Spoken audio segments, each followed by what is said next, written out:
everyone! I am here today to talk about my 2019 no-buy. The goal of my 2019 no-buy is twofold. Number one is due to my gap year. Because I'm not going to have any full-time income this year, I really want to reduce my expenses. Another goal of my 2019 no-buy is to continue decluttering and not continue amassing too many things in the home. Interestingly enough, 2018 turned out to be an accidental no-buy year for me, especially in the areas of clothing and accessories. When I look back, I really think I did this no-buy year in the best way possible, and that's because I just lost interest in shopping and in spending money. So my 2018 no-buy year was very unintentional and accidental, but 2019 is going to be filled with intention.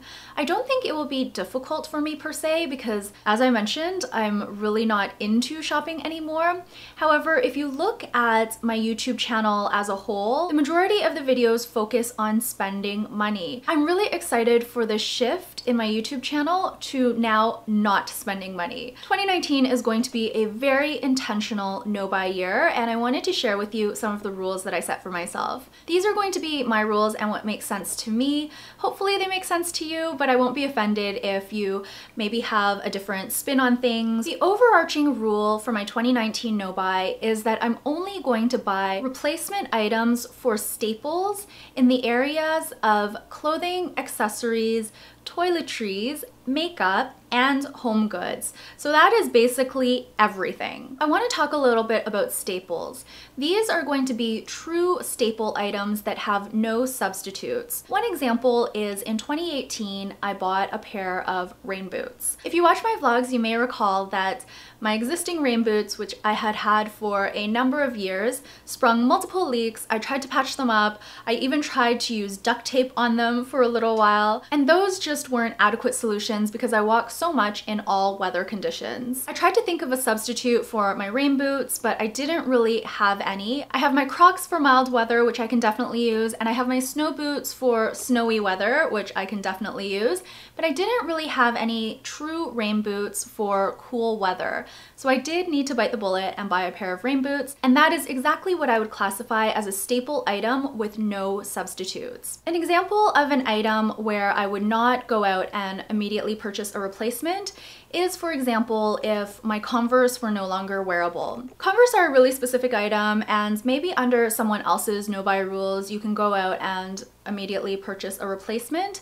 However, I'm going to look at what substitute items I can use instead of the Converse before I run out and buy a new pair. I've got other flats, I've got my Crocs, I've got other pairs of running shoes. I've got a number of different items that I could wear besides Converse. This is an example of an item that does not fit into the staples category. Where I am buying replacement items, I'm only going to allow myself to purchase in bulk for up to 6 months in advance. I used to allow myself to buy for a year in advance, but I want to make it a shorter time frame because I don't want to keep as many things on hand and in storage in my condo. Also, I find I tend to underestimate how long it takes me to use up an item. For example, in the past, I may have purchased maybe 2 to 4 of the Tatcha cleansing oils during the Sephora sale. With my beauty product tracking spreadsheet, I know that it takes me about 6 months to use a Tatcha cleansing oil. So when I run out of my stash, I'm only going to allow myself to buy one. The next rule I have for myself relates to gift cards or free stuff.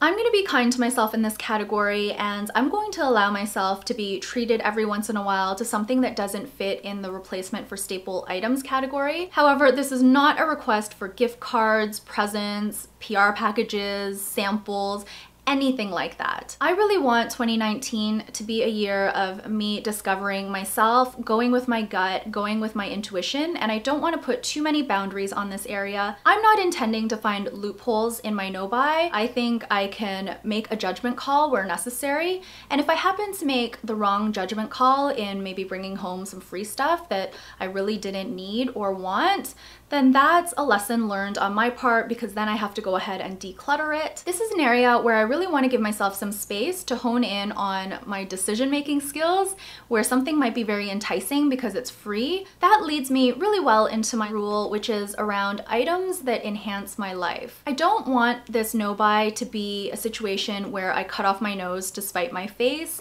I really want to be able to still bring items into the home that truly add value to my life.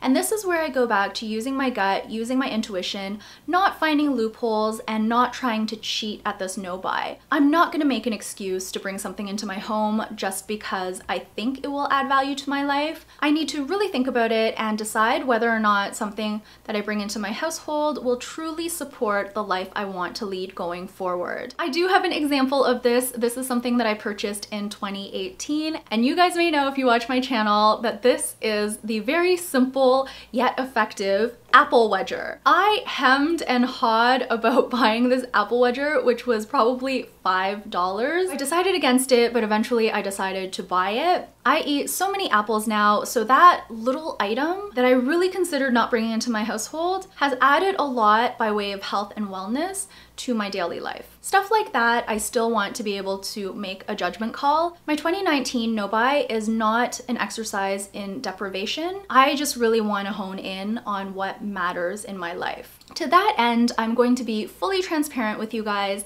and I'm going to show you everything I buy that I bring into my household. I currently have an example of what this will look like on my blog, because on my blog every Sunday I'm going to share with you what I bought for the week. Now, what I bought is a loose term for the series because the blog post is going to include everything I bought that I bring into my household, including groceries, but not including gifts I buy for other people. Anything I bring into my household that I didn't pay for will also be included. This could have been obtained using points, gift cards, maybe a PR sample or a gift or whatnot as well, and this category might be a little bit tricky. I'm going to try my best to include food that I purchase outside of the home. This is going to include restaurant meals, food that I buy at eateries like fast food restaurants or bubble tea shops, as well as any takeout or delivery that we end up purchasing. The third category is probably going to be the most loosey-goosey. I'm not going to include meals where someone is treating me to dinner. For example, if I go to a family meal, I'm not going to show all of that,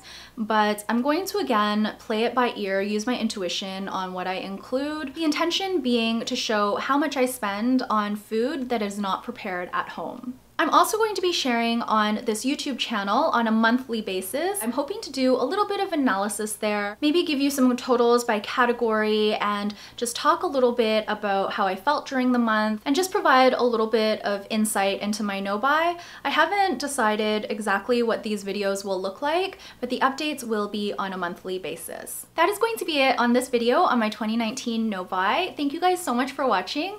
I saw that a lot of you commented that you'll be doing a no buy or a low buy this year. So I would love to hear some of the details and some of the categories that you plan to not spend as much or potentially no money on. I find this topic so interesting, especially coming from a place where I used to be very into amassing goods, very materialistic, spending a lot of money. It's really nice to enter into this new chapter of my life where I'm going back to basics and rediscovering life's simple pleasures. I plan to record another video very soon on what I wanted but didn't buy because I have a few things that I want to share with you guys in that area. You seem to enjoy the first one, so I'm going to try to make this a somewhat regular series. I'm not going to search for things that I want to buy, but as they come up, I'm going to collect them and then do a video periodically. I'm not sure of the frequency though, because I'm not sure how often I'm going to want something. Thank you so much for watching this video. I hope you enjoyed it. If you have any questions or have any comments, please feel free to leave them down below. I love reading your comments and interacting with you guys. I will see you very soon